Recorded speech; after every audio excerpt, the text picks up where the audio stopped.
Scoot over, Mom. Hi, y'all. We are periscoping from our hotel. Hey. We got the whole family here. Hey, Jared and Kim. Pastor. Oh, my goodness. People are joining so fast I can't even read it, everybody. Casey and Tyler, I saw y'all. I'm so proud of you. Hi, Rachel. Wow, everyone is joining. Thank y'all for joining.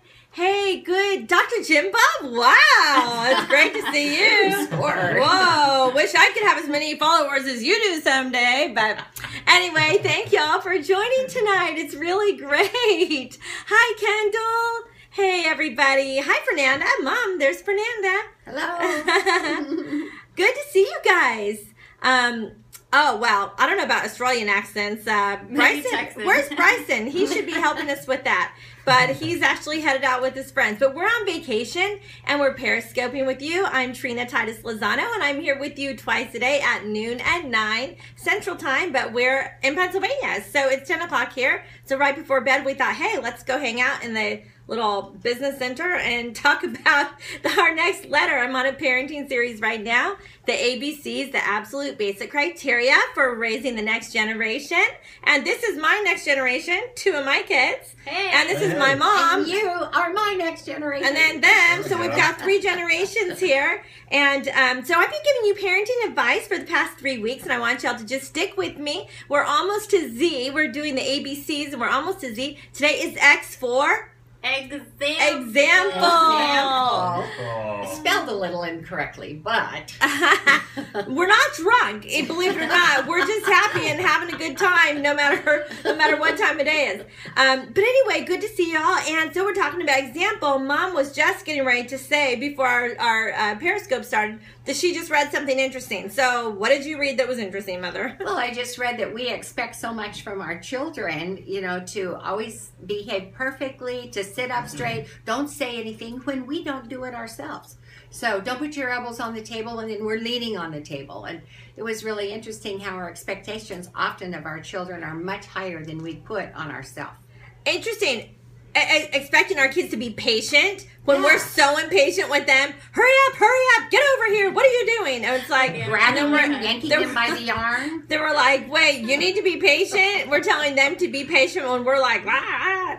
You know, and that's the thing. When we want a home that it has an atmosphere of love and peace, we have to be an example of people that live a life that is loving and peaceful, or for sure it's not going to be an example to our kids. So my kids have kids. Introduce yourself and tell them the ages of your kids. I'm Brittany, and I have a 3.5-year-old, almost 4, 4-year-old Anderson, and just turned 2, the cutest little kids. So 4 and 2, basically, yes. And Brandon. Hey, I'm Brandon. I've got 5, 3, and 1. 5-year-old, a 3-year-old, and a 1-year-old. Yeah. Yes, and so he's got his hands really full. Yeah, 2 boys. Levi's the oldest, Landon and Eliana. Okay. Yes. Busy So. times. What do you think about being an example to them? I mean, hopefully that's sort of in the forefront of your mind that you need to be an example to them. Yeah, I always see whenever my kids whenever they're not responding well, and it just takes them a long time to follow through instruction, and I'm just like, I don't get it. Why are you not listening? Why are you guys not being patient? Why are you not coming? And so much of it is actually what I'm projecting. I'm not doing that myself, and so if I need them to be patient and I need them to be obedient, then I'll start off and I'll check myself and make sure I'm doing that. Tell Andy to get in here. We got a photo bomber. Andy, get in here. Get in here. That's my husband, Andy. That's Brittany's husband, my son-in-law, photo bombing and peeking through the business window. Maybe I can take it to another level of the word example means to make an imprint. And Good point. Although we are to model, that is an example. Get over here, Andy. Our behavior is to model. Stand by your wife. So when we're wanting them to do something, instead of giving a command, we need to go and show them how to do it. That's the Sinclair's telling you, the redheaded wonder. Hi, Sinclair's. We miss y'all. The redheaded wonder. We're talking talking about X is for example, and just, you know, your parents were a great example to you. A great example of good marriage, a great example of stable and peaceful home life, and so that's awesome. So he and Brittany both have good examples of married parents and people loving each other. I had a good example of my parents being married, and I remember my grandma, who you guys know just turned 92, she used to always say, I want the home that I raised my kids to be in just like the home that I was raised in. And so as we each from generation to generation to generation have our home, and knowing that we want our home to be awesome enough, and we want to be awesome enough people that our kids are going to want to follow in our footsteps, and they will. You know, when your kids are little, they'll do what you tell them to do. Of course, you can make them do what you tell them to do, but when they get older, they'll do what you do. It's just instinctively. It's a monkey see, monkey do, which is why you'll see alcoholism going from generation to generation to generation to generation. And people are like, is alcoholism a disease? Hey, thanks for all the hearts, y'all. Keep pushing the hearts. Sade, I bet you're doing that right now. And Jared, y'all just keep hearting for me. I want all that love. And you know I love you right back. But anyway, you know, because these are things that do get passed down from generation to generation. Obesity, same thing. If you're overeating, you're eating so much junk and all that's going to get passed down to your kids. They learn these behaviors. Well, even mannerisms. Mannerisms. Well, and like uncle, and like we see them in members of our family. Well, right. And my mom and I were talking about earlier about the mannerisms that she has, and I was like, yeah, I do that too. The good ones and bad ones. I'm like, oh, why do I do that?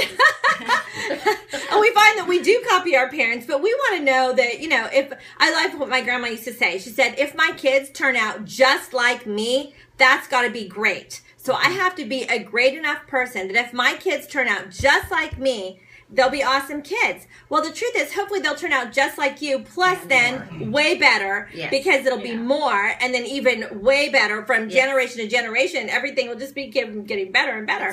So that's the whole idea, that would be good.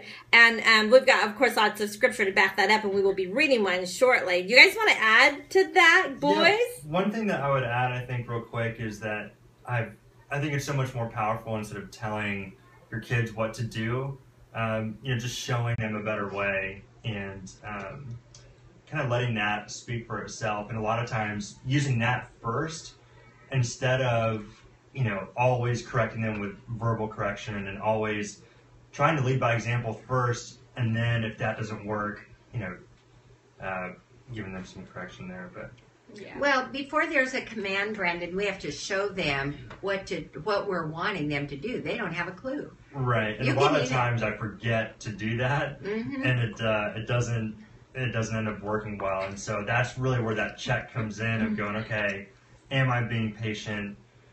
You know, no, I'm not. I need to do that first and give them that example, or am I being obedient, and really looking in the mirror and humbling myself first.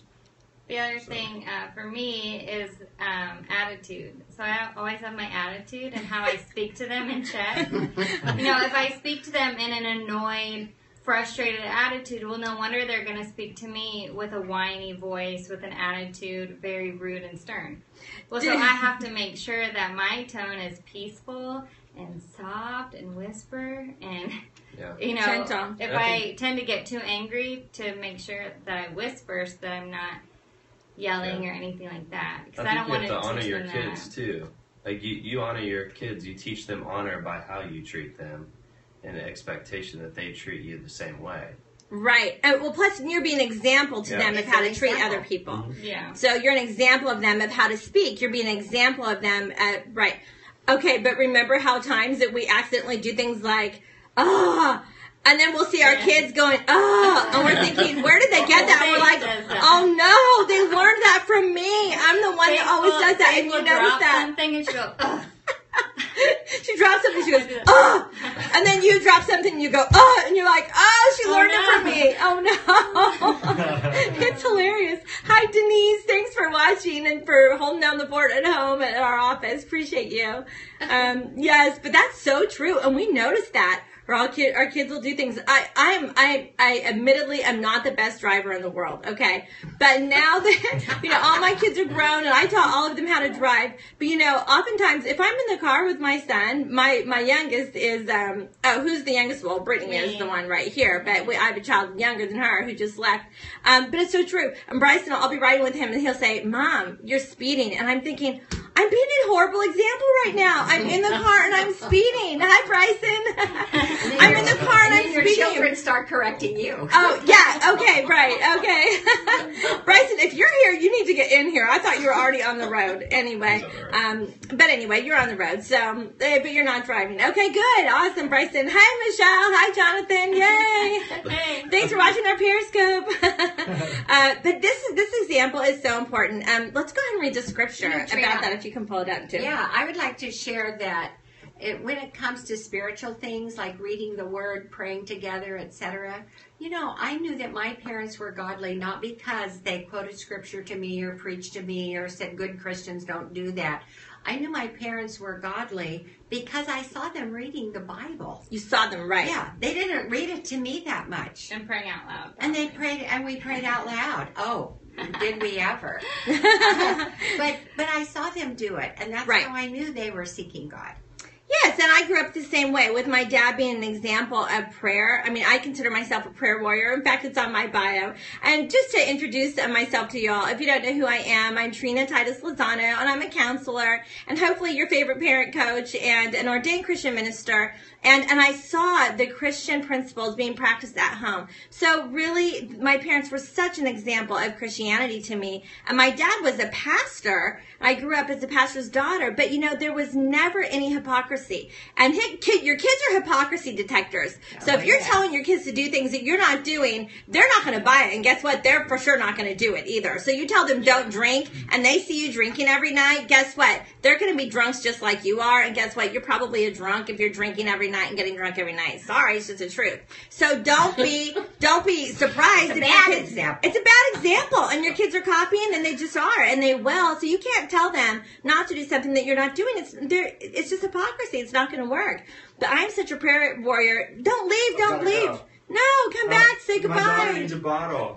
Your daughter needs a bottle? Priorities. I've got to be a good example. His daughter needs a bottle. Bye, Brandon. Hey, we're not done though, so stick with us. But being that example bring back.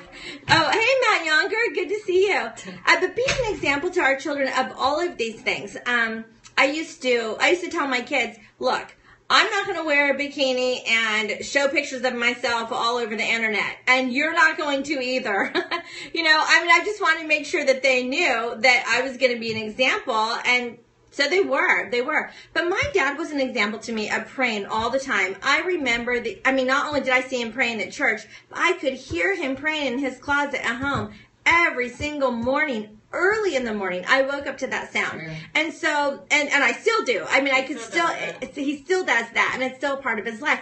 I remember walking into my great-grandparents' home, and no matter when I would walk in their home, I would see them in their chairs praying together. And this impacted my life, and it wasn't because they told me, you should pray every day. They never said that, not even once, but they were such an example of people that prayed, that believed in prayer, and the power of prayer was just what became an example to me. So you'll never have to tell your kids to pray or to read the Bible. If you're doing it, they're going to do it because it's an example. They want to do what you do. You'll never have to tell your kids to make their bed, because when they see you making your bed and they're helping you make your bed, guess what? They're going to make their bed too because they're copying you. But guess what? If you're not taking care of your stuff and you're not making your bed, guess what? They're not going to either, And if you're not mowing your lawn, guess what? They're not going to want to help you mow the lawn either. These kinds of things. When you're cleaning up, hey, Michelle, love you too. Hey. So it is in every area of your life. Andy is a super hard worker, and Anderson, his little boy, is so cute.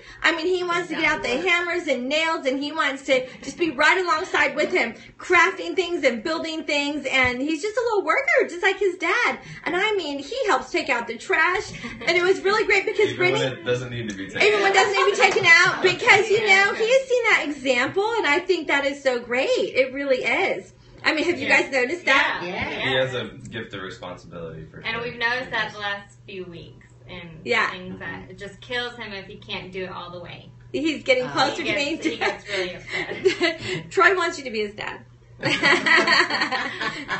anyway, it's a great thing. Now, I'm going to read the scripture, and this is just part of, here we go, I just lost it again.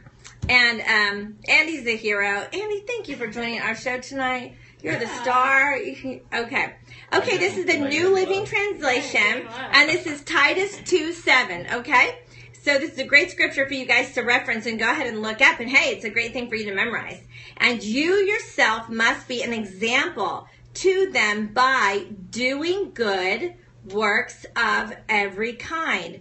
Let everything you do reflect the integrity and seriousness of your teaching. And we always like to say integrity is where there's that integration, that coming together of what you believe and how you behave. So there's the integrity. It's that coming together, that integration of what you believe and how you behave. Your theology and your reality, they have to come together. And that's the integrity. So we need to be an example, like Titus says, in words and deeds. And yeah, Titus is a great name. Yeah, I'm keeping it. I love that name. My married name's awesome. Lozano's a super cool name too. But, Titus is pretty cool too. So, yeah, keeping that name.